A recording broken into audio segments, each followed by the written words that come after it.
you tired of feeling afraid? CAL is here to protect you and your property from all costume menace, be it terrestrial, extraterrestrial, or supernatural in origin. CAL offers convenient monthly payments in a plan to fit any budget, so let's go ahead and get you started with your gold plan today, okay? And why would I need the cast of God's spell for protection?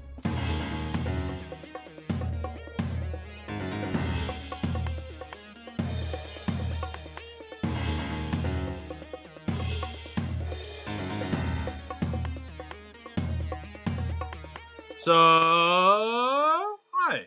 Welcome to Venture Bros, Venture Bros Podcast. I'm your host, as always, Bryan Dressel. With me, as always, is Nick Wacky Races Friedemann. I love Red Mantle. Isn't that his favorite one? Or am I thinking of the other one, Dragoon? Which one loves Wacky Racers? Red Mantle thinks he was in Wacky Races. That's what it is. That's right. That's right. Yes, they were quite wacky. Oh, boy. We also have Mr. Matt Johnny Quest Dykes. Woo! I'm on board with that. Yeah, I gave you the big one. Yeah. I will the turn. whole reason that we're here. I will turn into a drug addict in the future. No Johnny Quest, no Venture Brothers, no Venture Brothers podcast. It's a ripple effect. Oh. Without Johnny Quest, the whole universe falls apart. I mean, that's how it feels sometimes, doesn't it? All the time. Doesn't it?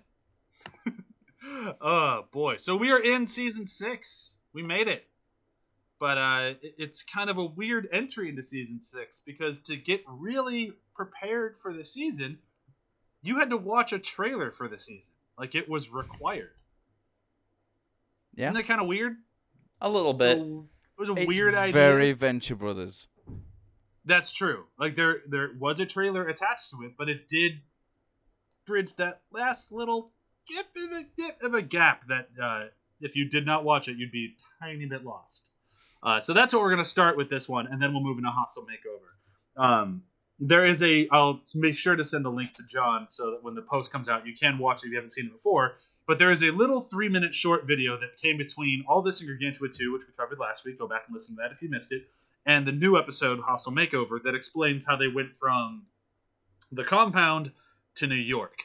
And I'll do a very short breakdown, which is essentially it's Jay Jonas's or Jonas Venture Jr.'s funeral, where the will is read to Rusty, and they find out that although he gave Sally Impossible the Spider Skull Island and a generous sum, he left everything else that he owned to Rusty.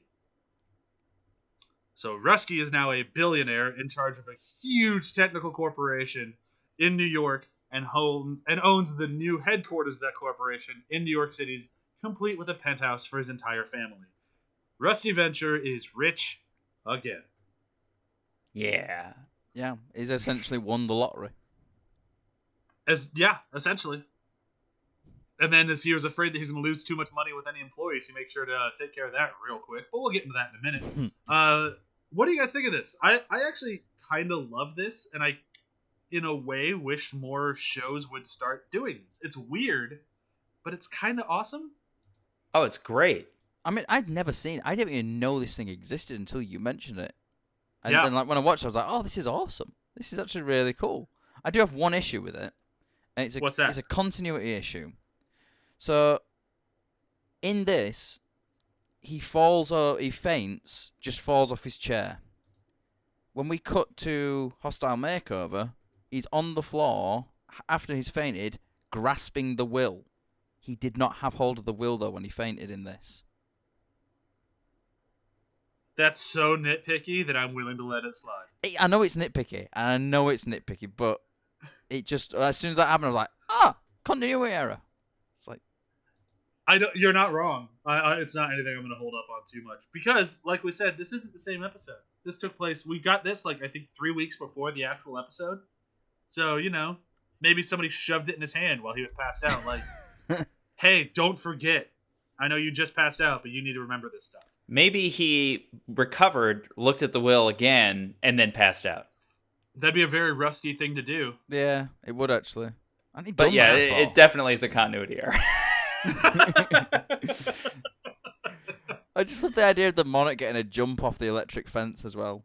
Oh, yeah. I also love the idea that fucking Jonas Venture Jr. had in his last will and testimony that people had to hum along the crash test dummies at his funeral. With the pirates singing it. I did tell my wife as we were watching, I'm like, so you know this has to be added to my funeral, right? I need a guy mimicking a pirate singing the crash test dummies. So you've while got playing an accordion. you've got this for your funeral. I've got the old Venture one, so I need someone to piss on my grave and then the youngest to take a shit on it. Well then, for Nick, we'll just post it. For Nick, we'll just slap a post-it on that says "fix it" and launch him into space. Yep, that works. Oh god, I fucking love that. We didn't talk about that at all last week with Tracer, but just we did the first time when he was launched into space. The fact that he's launched into space with a post-it note that says "fix it" is still the greatest thing in the entire world. It's like on the exclamation mark, and I just hear him saying it like that as well. Fix it. Oh, the aliens fixed me pee-pee cancer. Like, it's fucking great. Oh my god. Okay, so hostile makeover. Is that everything we can say about the interlude? Let's just spend one more quick second on it. What I was saying for a moment before I got sidetracked, I wish shows would actually do this instead of trailers. Yes. That would be make really sense? good. I wish movies would do this instead of trailers. Yeah, like you go back to like the Conjuring when they had that trailer, which was just the scene of her following the clapping through the house. The most effective trailer I've ever seen. It was just a 1.5-minute clip of the movie, made me scared the shit out of me, made me excited for the movie, and I saw it opening weekend. Why don't people do this? This is a great idea. It's an amazing idea, and I really am sad that they don't do this more often because it's such a more effective way of selling something than being like, here's a bunch of clips with no context that are going to spoil everything. And that's why I think this show did it so smart. We had a 3-minute little short thing, and then 30 seconds of like, hide your fine china, hide this, the brothers are back, and then you get like this little like super fast edit. Yeah. You're back, and it's like, I've watched this thing so many times, including the trailer, and I get chills every time because it's done so well, and it makes me so excited to watch the season. I mean, since you posted the video, I've watched it about 6 or 7 times or something. It's fantastic. Yeah. I'm almost annoyed they didn't do it again for season 7, but you know, what can you do? Anyhow, so now that we're officially into season 6, even though Gargantua 2 is still part of it, and so was the video we just talked about, but here we go. Episode 3, as it says on Hulu, Hostile Makeover. Which is confusing. It's a little confusing. I mean, it's like, right? Especially with season 6, which is undeniably the season that has definitely a running arc throughout it. Like, yeah. Every episode kind of just like follows on from the next with season 6. But according to Hulu, this is episode 3. I'm not going to get into it. It's weird. Hulu's an idiot. Hulu is an idiot. I think, and this is going to be a bold claim, this might be the best quasi-season opener they have. Agreed. Yeah. It sets the tone for what you're about to see for the next 2 seasons better than anything you could possibly imagine. It gets the sense of humor right. It sets all the main characters right. It even gives you what's her name? White Whale's daughter. Like, she doesn't have Serena. This, but Yeah. Serena. And like, you get everything. Everything that's going to be a major player from here on out is soft introduced here. Yep. And even and what clearly will end up being the downfall of this whole thing set up here. The spending of money recklessly. Oh, yeah. But I do like they even have a little bit of a band-aid in there with the he fired all of his employees, so he's having less money go out. Yeah. Yeah, but also Hank bought a giraffe, so called Mr. Reachmore. Mr. Reachmore. Oh boy. There's actually a cutscene where they showed them returning that as well to the zoo. Well, of course. But my god, what a great fucking moment. Where'd you get this giant stuffed giraffe? And it just starts walking. It's like, oh yeah, I got that for Dean. Yeah. You know what, full disclosure, first time watching through, like when I got to season 6, when I was watching through the Venture Brothers, I somehow missed All This in Gargantua 2. I don't know how I missed Oh. it. So I went from the season 5 finale to this, and I was a bit like, what's all this Gargantua 2 stuff they're on about? But I wasn't fully lost. There's enough in there that sort of explains the situation away, and it was really weird. But then when I went back and saw All This in Gargantua 2, I was like, oh, this makes a hell of a lot more sense now. But I wasn't ever like really lost or confused, which is pretty impressive considering a lot of the story points for this whole season were set up in All This in Gargantua 2. Well, and I feel that also comes out of the studio note of people thought it was too hard to jump into. So they really hit that reset button hard. And if you'd missed everything, you'd be fine-ish jumping in here. Yeah. Yeah, I mean, I agree with they'd that. have like, so some of the characters would seem a bit, you'd be missing backstory on some of the characters like the Monarch, and what's actually going on with him and Dr. Venture, really. But yeah, for the most part, you could just start this off as your first season. Yeah, I wouldn't recommend kind of it. like going, like to go for a different franchise entirely. It'd be like starting with the reboot of Doctor Who in season 5. You could. It would make sense. Matt Smith is a total hard reboot on everything that came before it. But do you have to? Like, do you really want to start that late? Because you miss some great stuff if you do. And this is kind of the same thing. You could jump in here. You would be fine. But you'd be missing out on 5 years of one of the best shows to ever be on TV. So is that really what you want to do? Yeah, but even say you start with Christopher Eccleston, you're still missing out on nearly 50 years of Doctor Who stuff, which... Oh, sure, but most people trying to get to watch anything before Eccleston is difficult. That's why I use Matt Smith as the example, because most people just consider New Who all of Who, and I'm not going to get into it. Yeah. There could be an entire podcast in Doctor Who and how much I love the old stuff more than the new stuff, but that's for a different day, and a different show. Remember, if you want me to cover Doctor Who, you can request that. nice after segue this. there. Yeah, if you just remember, reach out to me. If that's what you want. God damn it, that'd be a difficult show to do, but I would do it. If enough people ask for it. Do you know what? We need to somehow do that every episode now. Just get in there. If that's the show you want. Yeah. Message me. Just I'll do it. Different shows Get each time. If you really want me to cover the X-Files, I know Camille Nanjiani did it better than I ever will, but I'll do it. If that's what you want. Anyhow, Hostile Makeover. I'm going to start with I want to start with the Justice League or the Avengers or whatever the fuck they call them in this thing. Oh, I wrote this down. I only because remember their names. Where Stars is and it? I know. Garters. Stars and Crusaders Garters. Action League. That's it. But I do like that. Was it Hank or Dean who says, "Dad, basically the Avengers are in the patio." Yes. Basically the Avengers. Pretty much, basically, the Avengers are on our patio. Pretty much, basically the Avengers.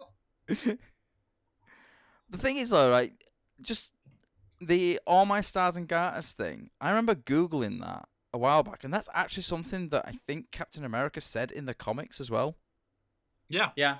which is insane. Well, it's just like such an old-fashioned thing to say, which kind of fits his character in the comics. Yeah. But totally. I love how this one has high heels on as well.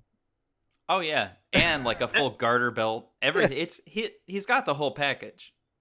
Everything about their Avengers, like their New York Avengers, fucking cracks me up. I love them so much. I was like, Warriana's like part Thor, part Hulk, not part Hulk, part Wonder Woman, and you've Yep. got Just The useless. Green Arrow with all of his feet arrows. Yes. Fallen Archer, which is like part Hawkeye, part Green Arrow, because Hawkeye used to wear purple. Yeah, like, and it all just kind of works. And they're funny, and they're horrible. I love Brok's reaction to the arrows, where it just turns like, "Who the fuck are you?" I love that, and I love the truth whip on Brok. Like, I don't even care about the boob thing. I want to do you. This What is was I my saying? favorite arc in the whole season. Is that Is Brok and the Archer? no Brock and Brok and Warriana. Warriana. Oh, Royana. Which It is that's makes- called him Heracles. I don't want to later on spoil as well. anything, but it's great. It's honestly And like it just- my favorite. And it just keeps getting better. Totally. Oh god. Oh my God. It is just so good, this episode. I remember watching this episode for the first time And I was sort of like, this is when I was catching up, actually, because I'd gone through like a point where I'd watched it up to, I think, season 3. And then I never knew when season 4 came out, and I never really watched it again for a long time. And then I started watching it again from scratch. I was like, hey, you know what? There's got to be more episodes of this out now. And then there was like 4 and 5 and 6. I was like, oh yeah, this is great. And I remember when I got to season 6, I was like, oh my god, this is amazing. And I actually just watched season 6 about 4 times, one after the other, start to finish, and it's so good. I mean, that's the thing with season 6 is like you really feel that like rejuvenated passion for the show fully back. Yeah, 100%. And like I'm not trying, and I know we were really hard on season 5, and I kind of feel bad about it going back on it because I'm sure a lot of people love it. But you just compare it to what came before, and then especially what comes after, and it's like, yeah, this is the weak link in the season. Yeah. Totally. Because you're one episode in, and it was kind of like we'll get to it when we get to season 7, but like that first episode just has to nail that Venture Brothers feeling because you've had such a break. Like it's different, like when say like how Matt just watched it, where he had taken a break, then he powered through all the seasons. If you were trying to stay up to date on this stuff, like I have been, the wait between 4 and 5 was rough. I mean, it was much shorter than between say 3 and 4, but it was still a long time. So when it comes back, it's really going to come back like all firing on all cylinders, and this one really did. Yeah, I mean that's the reason as well that I ended up missing 4 and 5 and 6 when they first started because I didn't even realize they were still making it anymore. Yeah, because it had been that long, and then I think I saw an advert on. I was watching TV one day and I just saw an advert for Venture Brothers season 6 coming to FX or something in the UK. I was like, season 6? I was like, going straight and downloading that. And they like went through just like 4, 5, and 6 were available. Like they'd already been. I was like, oh, I'm happy as hell here. Because it's a pain in the ass to watch in the UK. Is the Venture Brothers? It really is. I've actually heard it's pretty much a pain in the ass anywhere outside of America. Yeah, it's ridiculously difficult to get to. I want to buy the Blu-rays, to be honest, because I've bought every one of them. It's been worth it every time. The special features are great. The commentary is amazing. If you're a Venture Brothers fan, I know times are tough, and it looks like we're about to hit another big recession. No matter where you live, these are worth the investment. I think personally. And they're never too expensive. I think I got season 7. I pre-ordered season 7. I think for $20. Yeah, but the problem is we have to import them because it's That's only true. available in America. Well, fuck, dude, you're coming out in March. Just buy it then. Yeah, that's true. Yep. I'll get someone to buy it from me on Amazon while I'm over there. Have it delivered, and then I'll. There you pick it go. up. Yeah. Done and done. So back into this episode, Nick. What's your? You agree with me? One of their best openers. What do you like about this episode? I think that what it does, I mean, like we talked about it a little bit, that it like sets up pretty much from here until the show has what's left off, right? Or as far as like we're from here until modern times for the show. Sets a lot of that up. It also sets up a lot of characters and kind of like the city and what's going to end up happening. So you kind of get introduced to Wide Whale and who the council actually is. We got the pre-introduction at the end of Gargantua 2, but not really like how it's going to operate. You get to see a lot more of how the guild is going to end up working. It's going to be different than when the Sovereign was in charge. Like it's a lot of like last episode, Gargantua 2 was all about kind of like taking all the stuff that they felt like they had kind of finished up and tied off with a bow and send that off. And this is taking everything that they want to explore and actually getting to explore it and moving on with it. Yeah. And I think they do that great. And I also feel like the two things they set up in this thing that are wonderful, they saw set up that Dr. Miss and the Monarch will be in charge of the Council of 13. I know they're all supposed to be equal, but clearly they're going to be listening to her. Yes. And then they soft set up for season 7 the Peril Partnership, which we've already mentioned before this, but now there's 2 mentions of moving to Canada in this episode, which means moving to the Peril Partnership. So like there are like deep seeds in this thing being hinted at for like 2 years of TV.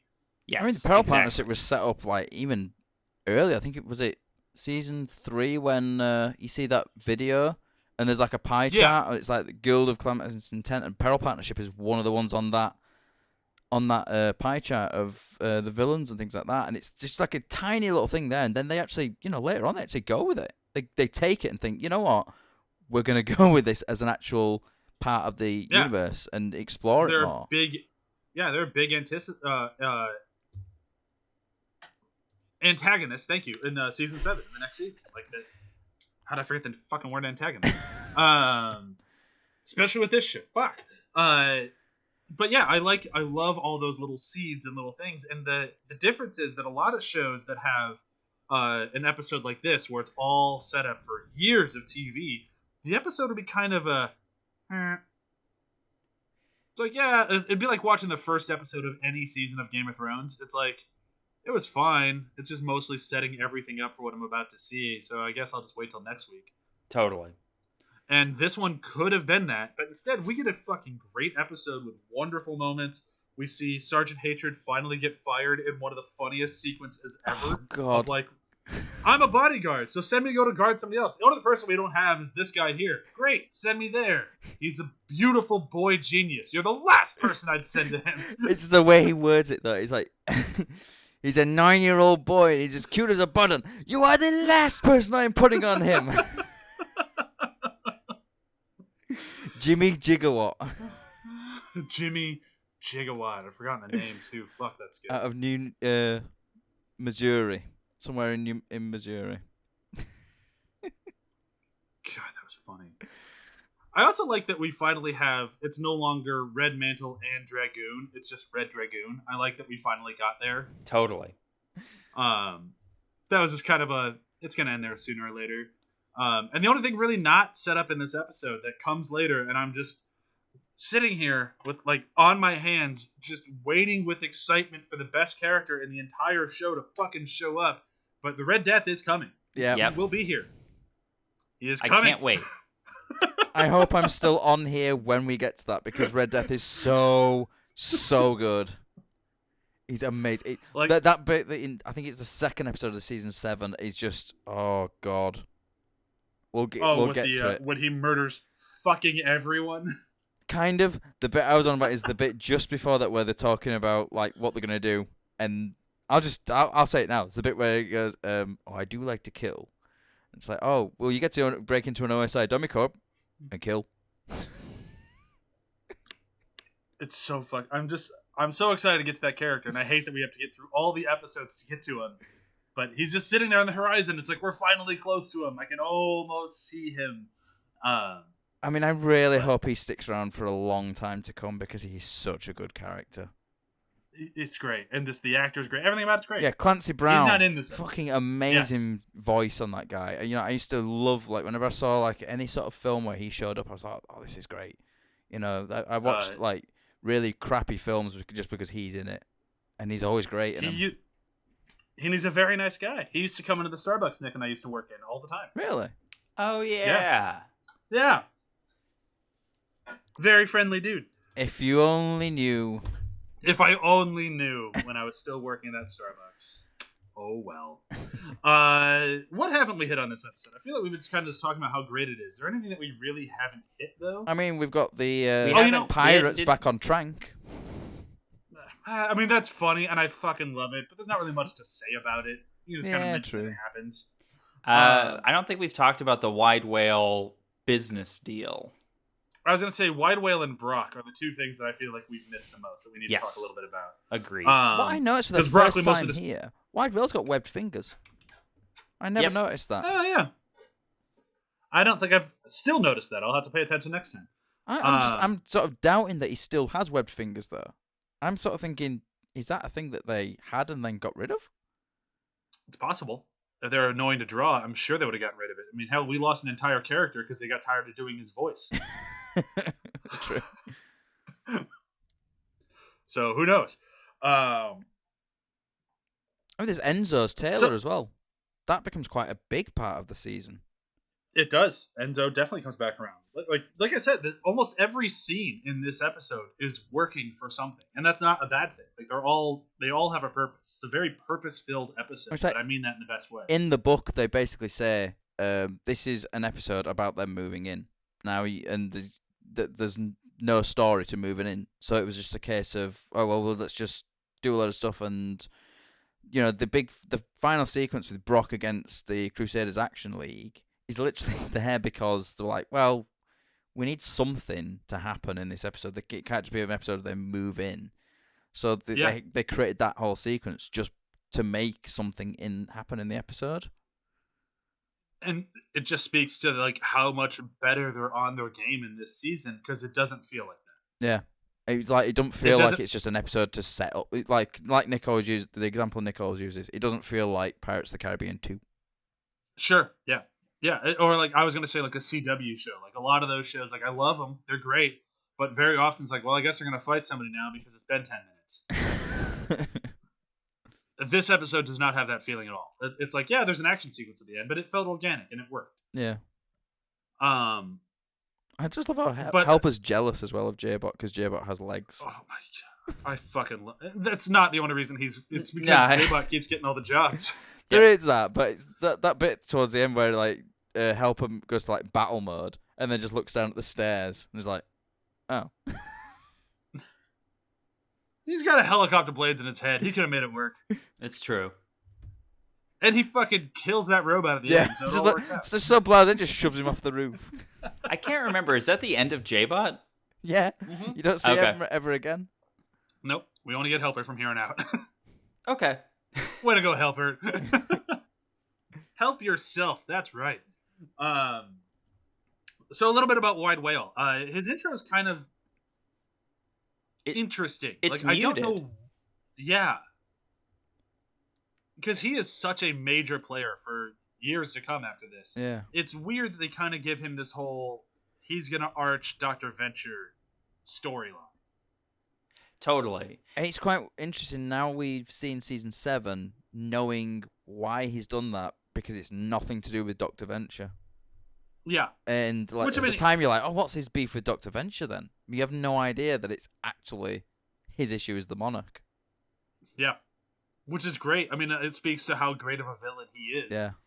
Totally. Because that's a very good long game. Here's something I found interesting rewatching this, knowing kind of who like Wide Whale is and his family and everything. The thing that I found interesting was I don't think I understood the first time watching this, and maybe this is on purpose, that Serena, or is it Sirena? Serena, right? They say Yeah. Serena. Serena is his daughter. Yeah. You never picked up on that? I don't think I understood that until much later in the show. I don't know why, and I'm interested to now continue watching it and see kind of why I felt that way.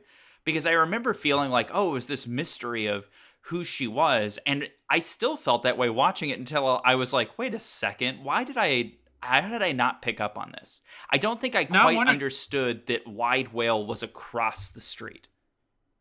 Yeah, I wonder. Now I wonder if I just always knew, or if it's just that now that I know, I forgot that I didn't know. I don't think I knew in this episode, but I think in either the next one or the one after that, it's explicitly said that it's his daughter. Right. Yeah, I think you find out pretty fast. Yeah. But I don't and we do remember know that when. Wide Whale's across the street because when the Crusaders Action League are trying to get him to buy in, they're Right. like, across the street, you've got Wide Whale or something. Or I can't remember if they actually say I don't his think they name. say his name. I think they just say like pure evil. Across Yeah, the something street, like something that. like that. All right, let's move on to Brok. Yeah. It's Brok is back. I think I mentioned it 3 weeks ago, that somehow Nick called this like fucking 2 years before it happened. And I don't know if that was just him getting lucky or if he actually knew. It was luck. It's that time machine you got, Nick. Share the information.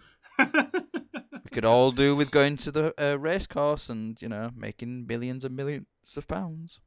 Or dollars. But it's one of those things that I enjoy how they did it, because it could have just been very cheap of like the show works better with Brok as the bodyguard, so he's back. But no, by making him a billionaire and actually like worth henching, they need a better bodyguard on him. So Hatred is fucking fired because he's terrible, and let's bring in the best. Exactly. Yeah. I love how Brok describes it as well. You're in the big leagues now. It's like, yeah, he always. Rusty always thought he was the big guy, but he's not been that guy for a long time. and now I don't he think is. he ever was that guy. He might have been that guy right after his dad died, and people thought he was going to carry the mantle. But as soon as they figured out Rusty is Rusty, yeah, they dropped that pretty quick. Yeah, but in his head, he's always been the of course. super scientist. Of course. He's Yeah. at the top of his game year after year. He's got like an unbeaten record in his head. Yeah, and to be honest, I mean, he's probably right. But the problem is, the top of his record, the top of his game is pretty shit. Yeah. I mean, we all remember Sneakies. Oh boy. Oh my god, I forgot about. Oh, Walking Eye. Walking Eye was great. Let's not forget his taste in beverages. He's definitely the top of the game. Totally. The fact that fucking which J-Bot J-Bot brings him a red yes. mocha cooler. I'm just gonna point that out. Oh my J-Bot God. brings him a red mocha cooler. And Helper had nothing. Albert had his slippers like a dog. Oh boy. What haven't we hit? We didn't talk about how Hank has become Justin Bieber, which is annoying. Oh god. I'm happy that this is like a very short phase for him. That is also Yeah. very believable. It's very Hank, Oh. but Totally believable. But I'm glad it's over real fast. yeah. I mean, it's like I love that. I love that line that Brok has as well. It's just the irony of the line. What chicks really dig is a guy who's confident enough to be himself, like Steve McQueen. Like, just be Steve McQueen. No, that's Yeah. the opposite of what you're saying there, Brok. Be yourself. Oh man. I also love that, the confidence to be himself. Like an actor Yeah. who's always themselves.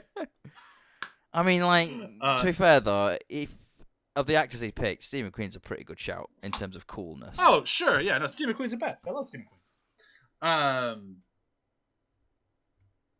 I think that's everything I had to say about this thing. Should we move into favorite performances? Yeah. Yeah? Does it feel like the right time? Yeah. Nick, why don't you go first? Who was your favorite? Who gave the best performance in Nick's eyes? Okay, so I actually I'm going to cheat. Well, no, I'll tell you who I feel like it was a great introduction to this character. It doesn't have a single line in the show, but I would say Serena. It sets up exactly everything that I think Hank wants, which is somebody who's just kind of like hanging out, doesn't really feel like they're going in a particular direction, which is where Hank is in his life right now. And Sure. has a good intro where Hank is trying to do the right thing, despite kind of being a creep. And turns out she's totally fine. She doesn't need his help. Yeah, Yeah. that works.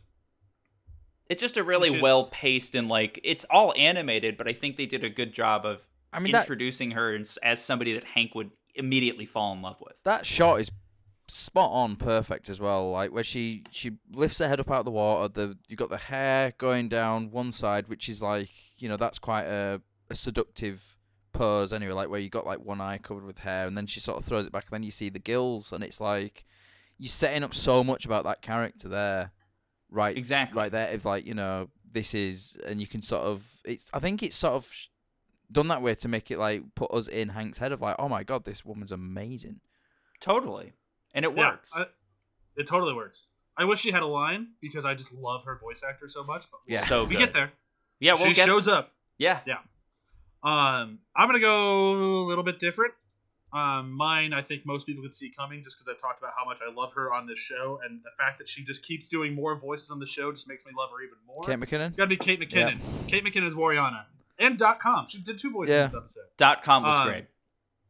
Both of them are great. .com, I totally did not think. .com's like the one line that .com has in here is so good as well. Like, is there going to be more women in the council? I would like to see more diverse.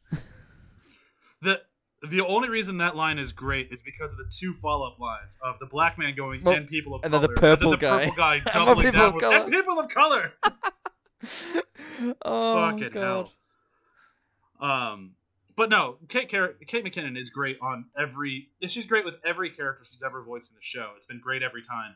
But there's something like she really gets Wariana, and she's just fucking hysterical. I had no idea that was Kate McKinnon. No, and that's like it speaks volumes about how good of a voice actor Yeah. she is because you never know it's her. And it's not like she has some like very like easy to miss voice. Like usually you can tell her voice when she starts talking, but no, Yeah. she hides it well. I mean, she's done that a few times though. Like I think I remember pointing out to you guys Every voice she's had on the show, Yeah, every time. I can't remember which character it was, but when I pointed out that it was her, you were like saying, "Oh my god, I love her even more because of that." I can't remember which. I think it's character when it was. she did both the mom and the daughter. That was it. Yeah. Yeah.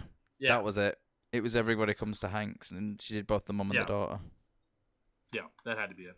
What about you? Favorite performance, Matt? Patrick Warburton as Brok in this. Just like That's a great one. every line he delivers in this episode is just so good. Like the performance and everything like that, and I know I mentioned it earlier on, but the way he says it when those arrows come flying across and hit him in the face, just turns and goes, "Who the fuck are you?" It's just like this. It's like it's like a fly bugging him or something like that. He's just so spot on perfect in this episode. It really is. Yeah. I mean, honestly, if you're to say Patrick Warburton for favorite performance with any episode he's in, you're gonna be right every time. I mean, you can never go wrong picking him. Yeah. But it just or Nathan stands Fillion, for that out. matter. Stands out like perfectly in this episode. Yeah, it's a good Brok episode for sure. Okay, I think that's everything. So we'll say our plugs and say goodbye. Be sure to check out everything on the ATH network, including After the Hype, Damage Boost, Demon Days, and oh my god, Samwise? fucking Samwise. Good lord, my brain is not working today. Be sure to check out Superstore. Should be playing on NBC to support my wife. And Nick, have you decided to reveal your plug yet? No. Okay. I have. And what are you plugging, Matt? Well, I've been teasing it for about what feels like months now. It's probably because I've been working on it for what feels like months now, because there's been a lot of research to do. But I am going to be writing. Well, I am writing. I've started it.